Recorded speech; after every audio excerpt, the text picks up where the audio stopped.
Hello everyone.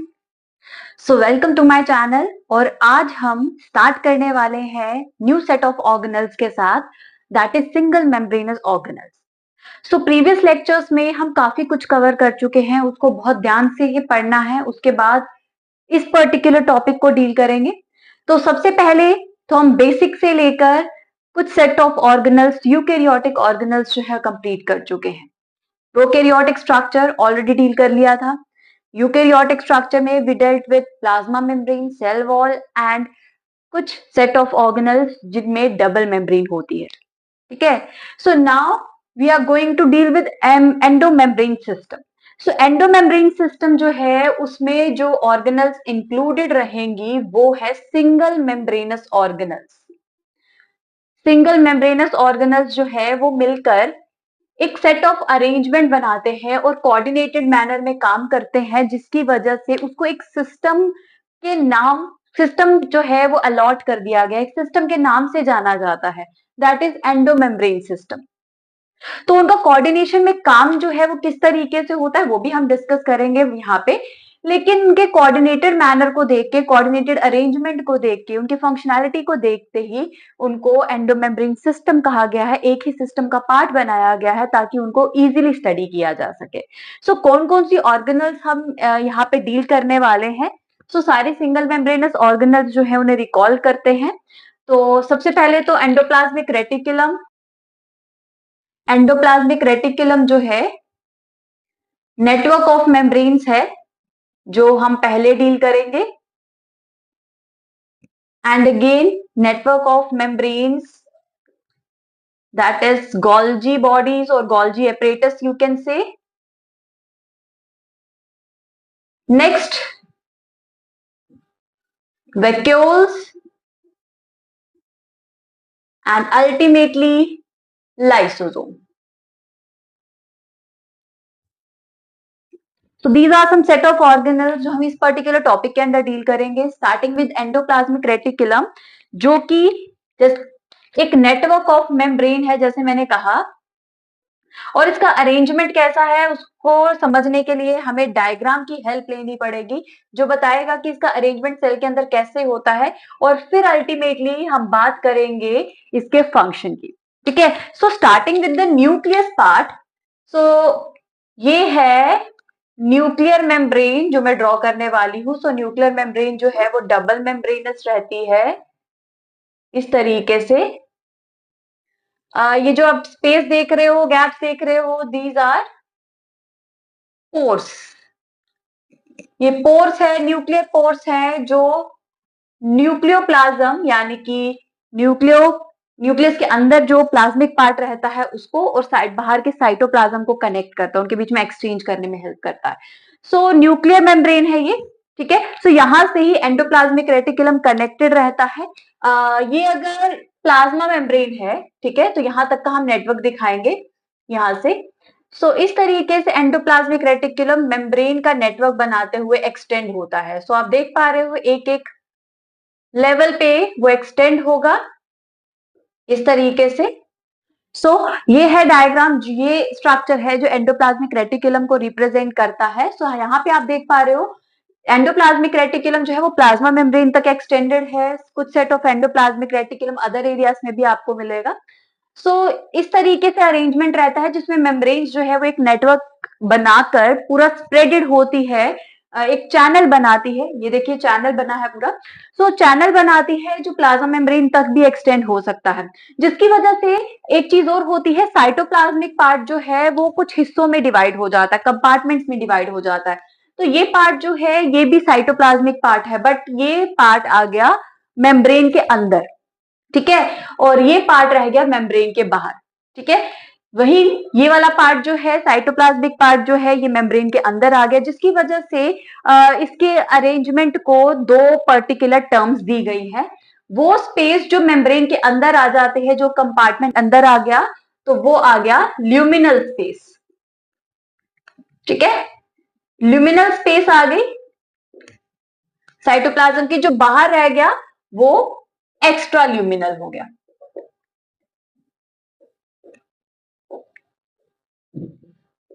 Right. तो इस तरीके से कंपार्टमेंट्स को, स्पेसिस को सेग्रीगेट किया गया है ताकि हम समझ पाए कि जो एक्टिविटी हो रही है वो कहाँ हो रही है, एक टर्म से रिप्रेजेंट किया जा रहा है, राइट। अब कुछ और चीजें हैं जो मैं डायग्राम में ऐड करना चाहूंगी, वो है राइबोसोम्स का अरेंजमेंट। सो एंडोप्लाज्मिक रेटिकुलम की मेम्ब्रेन जो होती है उसमें रफ अरेंजमेंट कई बार देखने को मिलता है, ठीक है। कुछ जगह रफ दिखेगा, कुछ जगह स्मूथ अरेंजमेंट दिखेगा। अगर माइक्रोस्कोप के अंडर देखा जाए तो अलग अलग तरीके से मेम्ब्रेन्स जो है वो दिखेंगी, राइट। सो इस तरीके से यहाँ पे आप देख पा रहे हो रफ अरेंजमेंट है, ऊपर स्मूथ अरेंजमेंट है। सो ये इसका रीजन जो है वो ये है कि जो एंडोप्लाज्मिक रेटिकुलम है, being a single membranes organelle, इसके ऊपर कई बार कुछ ऐसे ऑर्गेनल्स प्रेजेंट होते हैं जो कि इसे रफ अपीयरेंस दे देते हैं माइक्रोस्कोप के अंदर। तो ये स्ट्रक्चर्स है क्या एक्चुअली? ये स्ट्रक्चर्स जो है वो राइबोसोम्स है। अब आप बोलो कौन से राइबोसोम्स है, 70s या 80s? क्योंकि माइटोकॉन्ड्रिया और प्लास्टिड्स के अंदर आप 70s राइबोसोम्स देख रहे थे, लेकिन जब हमने यूकेरियोटिक सेल की डिस्क्रिप्शन दी थी तो वहां पे हमने 80s की भी बात की थी। सो राइबोसोम्स जो यहाँ पे प्रेजेंट रहेंगे वो 80s राइबोसोम्स प्रेजेंट रहते हैं। ये साइटोप्लाज्मिक ही है क्योंकि माइटोकॉन्ड्रिया और प्लास्टिड के अंदर अपना राइबोसोमल सेट होता है, बट इनके पास ही अपना राइबोसोमल सेट है। ये अपने हिस्से के प्रोटीन्स नहीं बनवाते राइबोसोम से, ये वो प्रोटीन्स बनाते हैं राइबोसोम्स जो सेल को जरूरत है, ठीक है। सो अल्टीमेटली ये राइबोसोम्स जो है वो एंडोप्लाज्मिक रेटिकुलम के साथ मिलकर काम करते हैं, फाइन। जिसकी वजह से इस एंडोप्लाज्मिक रेटिकुलम को एक स्पेसिफिक टर्म दिया गया है due to their rough appearance, that is rough endoplasmic reticulum, ठीक है। और वो पार्ट जहां पे राइबोसोम्स नहीं होंगे उसको स्मूथ एंडोप्लाज्मिक रेटिकुलम कहा जाता है। सो आप यहाँ पे देख पा रहे हो एंडोप्लाज्मिक रेटिकुलम जो है वो भी दो तरह का है, दो टाइप्स हो गई उसकी, that is rough endoplasmic reticulum which remains with ribosome started on it। याद रखेंगे मेम्ब्रेन के ऊपर राइबोसोम्स है, मेम्ब्रेन के अंदर नहीं है, ल्यूमिनल स्पेस में नहीं है हमारे पास राइबोसोम्स। तो और सेकंड टाइप है smooth endoplasmic reticulum, that is without ribosomes started on their membrane, right. So with ribosomes, rough endoplasmic reticulum, and smooth endoplasmic reticulum without ribosomes, जिसकी वजह से इनके फंक्शंस भी थोड़े से डिफरेंट हैं। आप आगे पढ़ोगे राइबोसोम का स्पेसिफिक फंक्शन, वो स्पेसिफिक फंक्शन ही रफ एंडोप्लाज्मिक रेटिकुलम का भी फंक्शन है। वो फंक्शन क्या है? रफ एंडोप्लाज्मिक रेटिकुलम जो है वो स्पेसिफिकली काम करते हैं प्रोटीन सिंथेसिस का, प्रोटीन सिंथेसिस का। तो साइटोप्लाज्मिक राइबोसोम्स हो या एंडोप्लाज्मिक राइबोसोम्स, ये दोनों ही प्रोटीन सिंथेसिस में काम करते हैं। बट अगेन माइटोकॉन्ड्रिया को रिलेट कर रही हूँ। माइटोकॉन्ड्रिया और प्लास्टिड के केस में जो राइबोसोम्स है वो प्रोटीन सिंथेसिस तो करते हैं, लेकिन वही प्रोटीन्स जो माइटोकॉन्ड्रिया और प्लास्टिड जो है वो यूज कर लेते हैं, ठीक है, वो उनके लेवल तक ही है।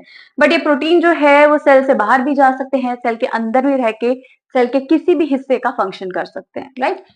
Whereas smooth endoplasmic reticulum has specific function of lipid synthesis, lipid synthesis का काम करते हैं। ये तो कुछ स्पेसिफिक फंक्शंस है जो स्मूथ एंडोप्लाज्मिक रेटिकुलम और रफ एंडोप्लाज्मिक रेटिकुलम के बताए गए हैं। Rest endoplasmic reticulum have some other set of functions as well. आप यहाँ पे देख रहे हो साइटोप्लाज्म जो है यहाँ पे पूरा प्रेजेंट है, लेकिन कई बार क्या होता है, रिएक्शंस को प्रोसीड करने के लिए एक पर्टिकुलर स्पेस चाहिए, एक बेस चाहिए जो ये मेम्ब्रेन्स प्रोवाइड करती हैं। और आप देख रहे हो इस तरीके से एक चैनल बनाया गया है, प्रॉपर एक नेटवर्क है, और जिसकी वजह से सरफेस एरिया भी ज्यादा है। तो एक सरफेस एरिया भी, हाई सरफेस एरिया भी देता है एंडोप्लाज्मिक रेटिकुलम, ताकि रिएक्शंस जो है वो अच्छे से हो सके। और उसके अलावा एक चैनल की तरह भी काम कर रहा है, ल्यूबिनल स्पेस से कुछ पास होके प्लाज्मा मेम्ब्रेन के बाहर भी जा सकता है, ठीक है। तो it is acting as a channel as well, it is increasing surface area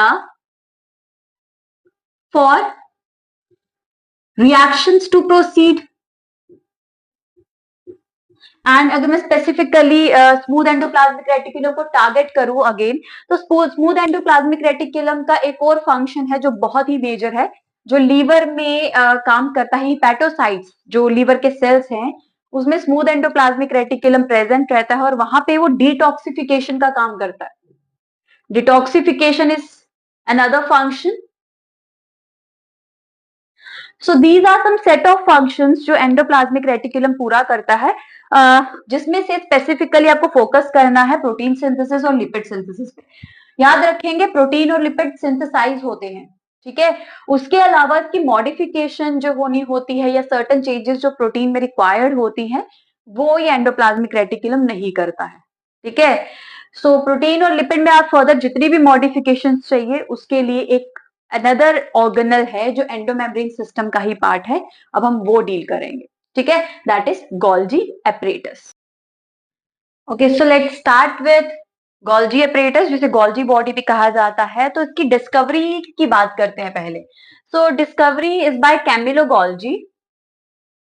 Camillo Golgi को जाता है इसकी डिस्कवरी का contribution. He was working with a staining procedure.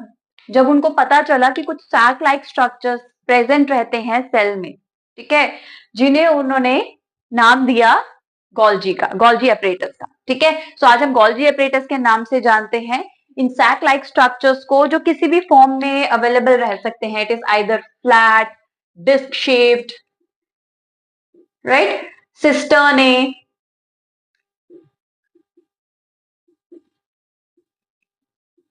तो किसी भी शेप में अवेलेबल रह सकते हैं. तो ऐसा कुछ अरेंजमेंट रहता है. इस स्ट्रक्चर को पूरा एक्सप्लेन करने से पहले मैं न्यूक्लियस के पास इसके अरेंजमेंट की बात करूंगी. अगेन न्यूक्लियस जो है कुछ इस तरीके से, अगर न्यूक्लियस है, ये आ गया nuclear membrane. Again double membranous रहता है तरीके से. न्यूक्लियर मेम्ब्रेन है, अंदर जो भी प्रेजेंट रहता है वो फर्दर टॉपिक का पार्ट है. बट गोल्जी जो है वो कुछ इस तरीके से यहाँ पे अरेंज रहेगा, यहाँ पे इस तरीके से. सैक लाइक स्ट्रक्चर कुछ इस तरीके से प्रेजेंट रहते हैं, कंसेंट्रिकली अरेंज रहते हैं अराउंड द न्यूक्लियस, ठीक है. कुछ इस तरीके से अरेंजमेंट रहता है. आपको सिस्टर्न यानी कि सैक लाइक अरेंजमेंट के साथ साथ कुछ वेसिकल्स यानी कि राउंडेड अरेंजमेंट्स भी दिखेंगे स्ट्रक्चर के आसपास, ठीक है, which is a part of Golgi itself. So कैसा भी अरेंजमेंट हो सकता है, बस न्यूक्लियस के पास ये कंसेंट्रिकली अरेंज रहेंगे कुछ इस तरीके से. तो सबसे पहले तो इन स्ट्रक्चर्स के बारे में बताती हूँ. ये स्ट्रक्चर जो है वो कुछ इस तरीके से है. ये पूरे सैक्स हैं लाइक. तो अब हमने क्या किया है, इसको, इसका सेक्शन ले लिया है और अब हम इसके हाफ पार्ट को विजुअलाइज कर रहे हैं इस तरीके से. So this is going to be the this particular structure. तो अब हमने क्या किया, यहाँ पे एक सिंगल सैक दिखाया है, एक सिंगल सिस्टर्न है, सैक लाइक स्ट्रक्चर दिखाया है. रेस्ट आपको यहाँ पे क्या दिख रही है, स्टैकिंग दिख रही है. स्टैकिंग को हमने कट किया है, ये एक सैक आ गया पूरा, ठीक है, ये इसका पार्ट है. उसके बाद दूसरा, तीसरा एंड ये लास्ट वाला, ठीक है. जिसमें से आप देख पा रहे हैं ये वाला पार्ट कॉन्वेक्स है और ये वाला पार्ट जो रहता है ना इस तरीके से कनकेव रहता है, ठीक है. सो आप यहाँ पे देखें, न्यूक्लियस के पास फोकस करें तो न्यूक्लियस के पास क्या होता है, गोल्जी का अरेंजमेंट है. फाइन. सो गोल्जी का अरेंजमेंट में ये जो कॉन्वेक्स फेस होता है, जो कॉन्वेक्स पार्ट होता है, वो होता है न्यूक्लियस के तरफ, जिसे सिस फेस भी कहा जाता है और फॉर्मिंग फेस भी. क्यों कहा जाता है वो भी डिस्कस करेंगे. लेकिन जो कनकेव फेज होता है उसे ट्रांस फेज भी कहा जाता है और मैच्योरिंग फेज भी, ठीक है. सो अब यहाँ पे क्या कहा हमने, प्लाज्मा मेम्ब्रेन की तरफ जो रहेगा वो कॉन्केव फेस रहेगा और जो रहेगा टुवर्ड्स न्यूक्लियस वो रहेगा कॉन्वेक्स फेस. सो यहाँ पे क्या है, ये वाला पार्ट जो है वो कॉन्वेक्स फेस है, ठीक है, जिसे आप सिस फेस भी कह सकते हो, cis face. And this part is concave face यानी कि ट्रांस फेस, ठीक है. सो अब होता क्या है, जो भी कंटेंट एंडोप्लाज्मिक रेटिकुलम राइबोसोम ने बनाया यानी कि लिपिड और प्रोटीन की सिंथेसिस हुई है, उसकी जितनी भी मॉडिफिकेशन होनी है वो इसी पर्टिकुलर एरिया यानी कि गोल्जी एपरेटस में होगी. सो लेट्स से हमारे पास ये है कंटेंट जो सिंथेसाइज होकर आया, कहां से, एंडोप्लाज्मिक रेटिकुलम से. इट इज आइदर प्रोटीन और लिपिड. अब ये वेसिकल जो आया ना वो क्या करेगा, इस सिस्टर्न यानी कि डिस्क शेप स्ट्रक्चर में मर्ज कर जाएगा सैक के साथ और अंदर सैक में सारा कंटेंट रिलीज कर लेगा. इसमें जो होगा वो सारा कंटेंट कहाँ चला जाएगा, सैक में। सो इसी तरीके से यहाँ पे क्या होता है, यहाँ पे जो वेसिकल आएगा, लेट्स सी वेसिकल आया कंटेंट लेके, वो वेसिकल यहाँ पे मर्ज कर जाता है वॉल के साथ, और अल्टीमेटली सारा कंटेंट जो है वो सैक में आ जाएगा। इस सैक में आने के बाद ये सारा कंटेंट जो है वो मॉडिफाई होगा, एक ही बार में नहीं, जितनी लेयर्स होंगी वहां से लेयर से पास होते होते वो मॉडिफाई होगा। पहले यहां से निकलेगा, फिर यहाँ पे नेक्स्ट लेयर में मर्ज करेगा, फिर यहाँ से रिलीज होगा, फिर नेक्स्ट सैक में जाएगा। इस तरीके से हर सैक में जाके थोड़ा थोड़ा मॉडिफिकेशन होगा एज पर द रिक्वायरमेंट, और अल्टीमेटली मेच्योर फेज से ये वेसिकल्स इरप्ट हो जाएंगे लाइक दिस। ये वेसिकल्स इरप्ट हो जाएंगे और अपने अपनी टारगेट साइट पे चले जाएंगे। टारगेट साइट कौन सी हो सकती है, जहां पे प्रोडक्ट की रिक्वायरमेंट है, यानी कि साइटोप्लाज्म भी हो सकता है, साइटोप्लाज्म के अलावा प्लाज्मा मेम्ब्रेन भी हो सकता है, और प्लाज्मा मेम्ब्रेन के बाहर वाला एरिया भी हो सकता है। ठीक है, सो प्लाज्मा मेम्ब्रेन से बाहर जाना है तो अलग अलग मैकेनिज्म्स इन्वॉल्व होते हैं, जिसके अकॉर्डिंग प्रोडक्ट को प्रिपेयर किया जाता है। ठीक है, रेस्ट इसी तरीके से मॉडिफिकेशन करते हुए यहाँ पे लेयर बाय लेयर कंटेंट पास होगा और अल्टीमेटली मॉडिफिकेशन हो जाएगी, जिसमें हम एक बहुत इंपॉर्टेंट एग्जांपल डील करेंगे मॉडिफिकेशन की। So the first function of Golgi apparatus is modification. An example for that is glycosylation.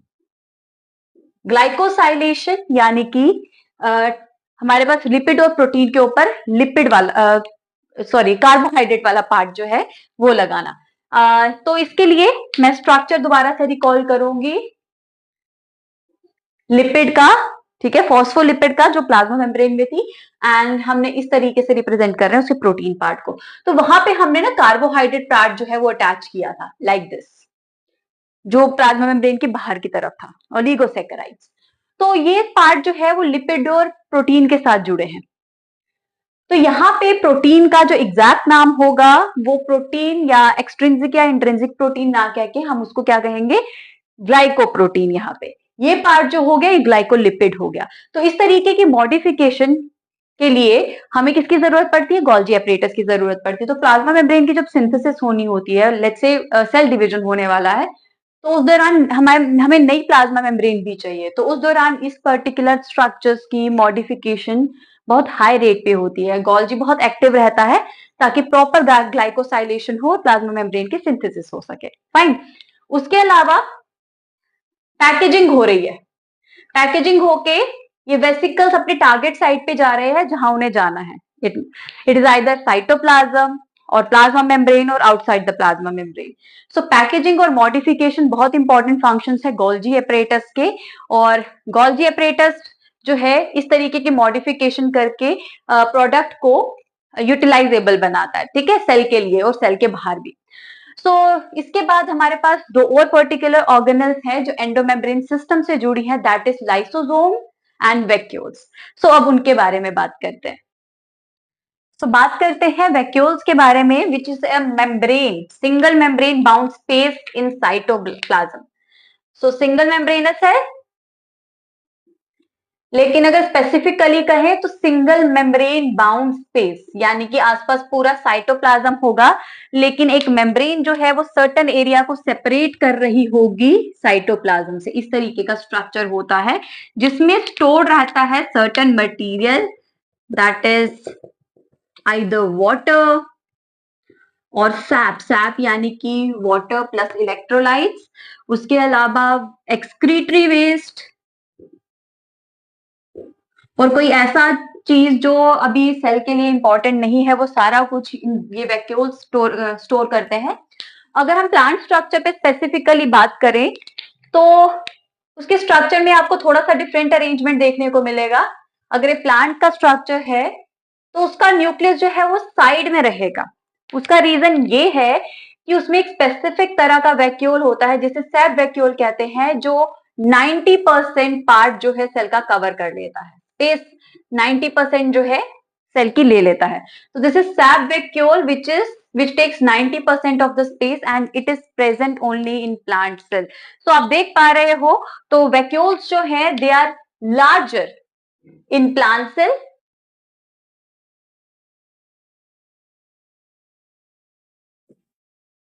If we compare it with animal cell, we have number of vacuoles, numerous vacuoles, but smaller रहेंगे size में. But plant के case में usually एक vacuole रहता है और वो बहुत बड़ा रहता है. ठीक है, कुछ इस तरीके से अरेंजमेंट रहेगा. रेस्ट सैप वैक्यूल की बात करें तो वो सैप स्टोर करता है, यानी कि कुछ इलेक्ट्रोलाइट्स प्लस वाटर. ठीक है, but we have certain other types as well. ठीक है, जिसमें से फर्स्ट हमने डिस्कस की सैप वैक्यूल. सैप वैक्यूल जो है वो प्रेजेंट रहता है इन प्लांट्स. ठीक है, and it stores SAP. Fine. So moving towards the next example, next type, in fact that is food vacuole. Food vacuole वो होता है जो फूड स्टोर करता है. बहुत इंपॉर्टेंटली आप ये अमीबा पे देख पाओगे. सो अमीबा जो है वो एक बहुत इंपॉर्टेंट रिप्रेजेंटेटिव है जिसमें फूड वैक्यूल आपको देखने को मिलेगा. ये फूड स्टोर ही नहीं करता, सिर्फ डाइजेशन में भी हेल्प करता है. सो आपको स्ट्रक्चर कैसा दिखेगा इसका? This is a structure of vacuole. So इसमें कोई फूड पार्टिकल रहेगा जिसे फर्दर डाइजेस्ट करना है. ठीक है, लाइक दिस. सो ये मैं अमीबा का स्ट्रक्चर बना रही हूं ताकि आप पूरा कनेक्ट कर सको. सो फूड वैक्यूल जो है वो सेल के अंदर प्रेजेंट रहता है इस तरीके से, और फर्दर इसकी डाइजेशन जो है, सेल के फूड की डाइजेशन जो है इसी पर्टिकुलर वैक्यूल के अंदर होती है. और ये वैक्यूल की फॉर्मेशन कैसे होती है? अमीबा जब स्यूडोपोडिया एक्सटेंड करता है फूड पार्टिकल के अराउंड. ठीक है, ये फूड पार्टिकल है, इसके अराउंड इसने स्यूडोपोडिया एक्सटेंड किया. अब ये स्यूडोपोडिया जो है जब ये मर्ज कर जाता है लाइक दिस, मर्ज कर जाता है तो वैक्यूल क्रिएट हो जाता है इस तरीके से. ठीक है, तो स्यूडोपोडिया के मर्जिंग की वजह से वैक्यूल क्रिएट होगा और इसी स्पेस में डाइजेस्टिव एंजाइम्स फूड पार्टिकल को डाइजेस्ट करते हैं. ठीक है, उसके अलावा we have a contractile vacuole जो अगेन कुछ प्रोटोजोआस में देखने को मिलता है. That is in amoeba and paramecium.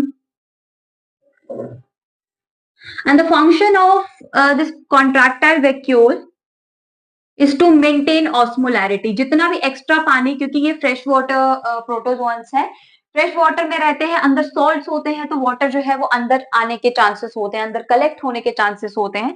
तो ये वैक्यूल क्या करते हैं? वाटर को ट्रैप करके बाहर की तरफ रिलीज कर देते हैं.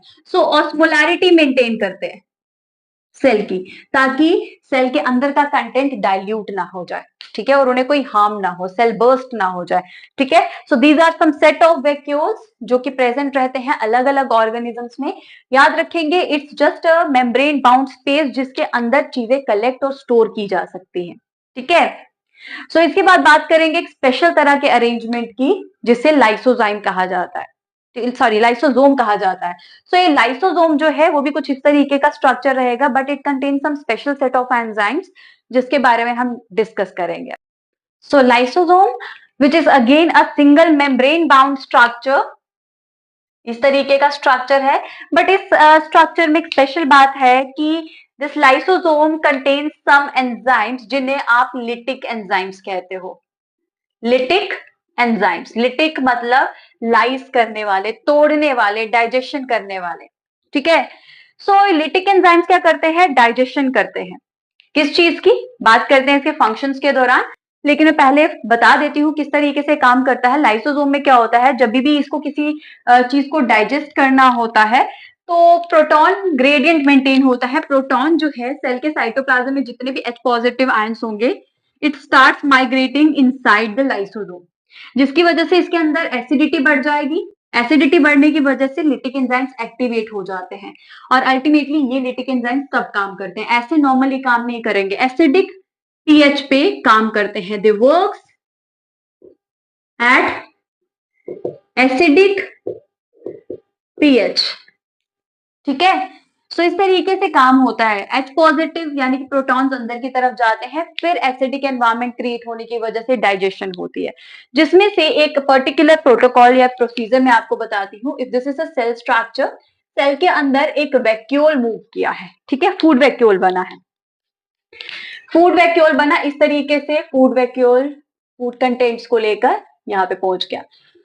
ठीक है, तो अगर कोई हमारे पास इम्यून सेल्स है या इम्यूनिटी सेल है, तो उस केस में आप इस फूड पार्टिकल की जगह आप बैक्टीरिया या फिर कोई बाहर का फॉरेन एजेंट भी कंसीडर कर सकते हो। तो इम्यून सेल्स में भी लाइसोसोम जो है वो प्रॉपरली काम करते हैं, एक्टिवली काम करते हैं। तो अब क्या होता है, जब ये फूड पार्टिकल या फूड वैक्यूल या फिर किसी बैक्टीरिया के साथ या फॉरेन एजेंट के साथ वैक्यूल अंदर पहुंचता है, तो लाइसोसोम क्या करेगा, अब इसके साथ मर्ज करने की कोशिश करेगा। तो लाइसोसोम जो है वो मर्ज कर जाएगा इस पर्टिकुलर वैक्यूल के साथ।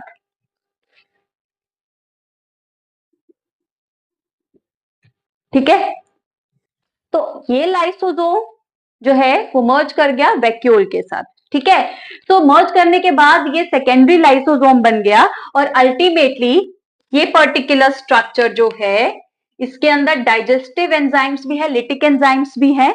ठीक है, जो कि एक्टिवेटेड फॉर्म में है, क्योंकि लाइसोसोम को पता चल गया था अब उसे काम करना है, तो उसे एक्टिवेट होने के दौरान वो क्या कर गया, मर्ज कर गया। ठीक है, एक्टिवेट होने के साथ साथ वो मर्ज किया है। ठीक है, और अल्टीमेटली उसने एक कॉमन स्ट्रक्चर बना दिया, एक कॉमन मेम्ब्रेनस स्ट्रक्चर बना दिया जिसे फैगोसोम कहा जाता है। फैगोसोम जहां पे क्या होगा, डाइजेशन होगा फर्दर। अब डाइजेशन के बाद जो भी कंटेंट होता है डाइजेस्ट हो जाता है, वो अल्टीमेटली अब वेस्ट के साथ ये लाइसोसोम जो है, सॉरी ये वैक्यूल जो है ये बाहर मर्ज कर जाएगा मेम्ब्रेन के साथ, कंटेंट को रिलीज कर देगा। जैसे बना था वैसे ही आगे मेम्ब्रेन के साथ मर्ज करके कंटेंट को रिलीज कर देता है। सो कुछ इस तरीके से काम होता है। लाइसोसोम का काम है डाइजेशन करना। सो इसी वजह से क्या होता है, जब सेल को क्या करना होता है, एक नया पार्ट बनाना होता है। जैसे कि मेटामॉर्फोसिस के दौरान बात करें, जैसे फ्रॉग जो है अपने लार्वा से जब एडल्ट फ्रॉग बनता है। ठीक है, लार्वा जो है उसमें अगर आप फ्रॉग के लार्वा में देखेंगे, तो फ्रॉग के लार्वा में यानी कि टैडपोल में प्रॉपर आपको फिन्स दिखती हैं, गिल्स दिखते हैं। लेकिन वही अगर एडल्ट फ्रॉग में देखेंगे तो वहां पे आपको फिन की जगह लेग्स दिखेंगी, गिल्स दिखेंगे नहीं, क्योंकि उनके लंग्स फंक्शनल हो जाते हैं, लंग्स काम करते हैं। तो लंग्स को लाने के लिए गिल्स को खत्म करना पड़ा, लेग्स बनाने के लिए या लिम्स बनाने के लिए क्या खत्म करने पड़े, गिल्स खत्म करने पड़े। जब गिल्स डाइजेस्ट होंगे तो अल्टीमेटली स्पेस बनेगा न्यू ऑर्गन्स के लिए। तो उसको डाइजेस्ट करने के लिए यानी कि ऑर्गन्स के जो सेल्स हैं, जो टिश्यू है, तो उसको डाइजेस्ट करने के लिए सेल के लाइसोसोम खुद काम करते हैं। ठीक है, तो हमारे पास पहला फंक्शन लाइसोसोम का यही है that it digest worn out organelles.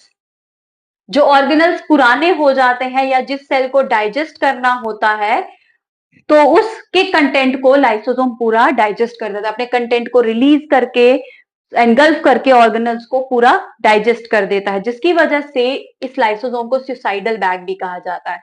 Suicidal bag जो है ये नेगेटिव टर्म नहीं है, बल्कि ये क्लीनिंग में हेल्प करता है। सेल जो खराब हो जा रहा है या फिर स्पेस चाहिए नए सेल के लिए, नए ऑर्गन्स को ग्रो करने के लिए, वो स्पेस ये क्रिएट करने में हेल्प करता है। रेस्ट आपने देखा, इम्यून सेल्स में डाइजेशन करता है फॉरेन पार्टिकल्स की। फॉरेन पार्टिकल्स बैक्टीरिया, वायरसेस जो बाहर से हमारी बॉडी के अंदर आ जाते हैं। सो डाइजेशन ऑफ फॉरेन एजेंट्स। ठीक है, सो कुछ इस तरीके से लाइसोसोम का काम होता है और लाइसोसोम इस तरीके से काम करके सेल में या वॉर्न आउट ऑर्गेनल्स को खत्म कर देता है।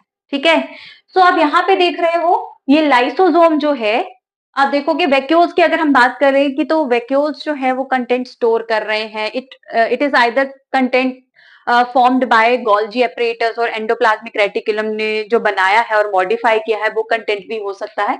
तो वैक्यूल आप रिलेट कर पा रहे हो। अब आप बोलो लाइसोसोम कैसे रिलेटेड है, तो मैं यहाँ पे बता दूं, this lysosome is synthesised by Golgi itself. ये गोल्जी ही बनाता है। अब कैसे, आप ये जो लिटिक एंजाइम्स देख रहे हो, ये एक्चुअली है क्या, ये एंजाइम्स जो है वो प्रोटीन्स हैं। वो प्रोटीन्स जो मॉडिफाई हुए हैं।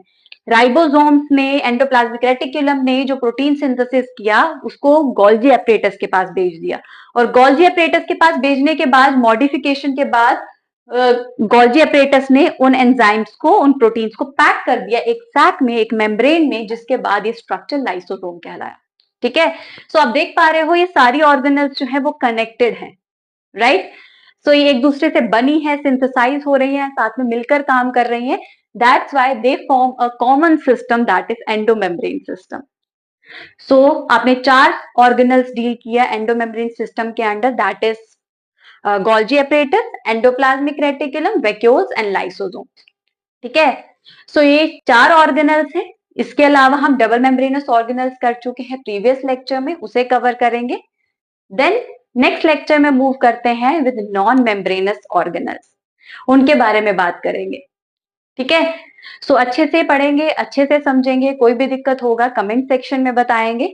बाकी लाइक और सब्सक्राइब कर दीजिए ताकि मैं और बहुत सारे वीडियोस बनाऊं और बहुत सारे टॉपिक को कवर करूं डिटेल में। ठीक है, सो मिलते हैं नेक्स्ट लेक्चर में और बात करते हैं और ऑर्गेनल्स।